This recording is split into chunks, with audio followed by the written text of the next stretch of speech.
Audio ஜோர் வணக்கம் ராஜிக்கு வாசிப்பா நான் வந்து எழுதி வாசிக்க போறேன். நீங்க நல்லா உற்சாகமா இருக்கிறீங்களா? நான் நல்லா உற்சாகமா இருக்கிறேன். நான் எழுதி வாசிக்க போறேன். வாங்கோ வாசிப்போம். பாடசாலையில் ஆண்டு 11 வரை மிக அதிக பாடங்கள் அவசியமா? பாடங்கள் அவசியம்.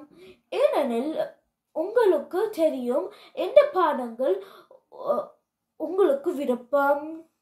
உங்களுக்கு ஒரு அளவா புத்திசாலியா இருப்பீங்க. ஏனெனில் கிட்டத்தட்ட 15 பாடங்கள் படிப்பீங்க. நீங்க ஸ்பானிஷும் பிரெஞ்சு மொழியும் படிச்சால் வேறு நாட்டுக்கு போய் கஷ்டப்பட தேவையில்லை. உங்களுக்கு இந்த ஒரு வாசிப்பா பிடிச்சிருக்கா? நன்றி, வணக்கம்.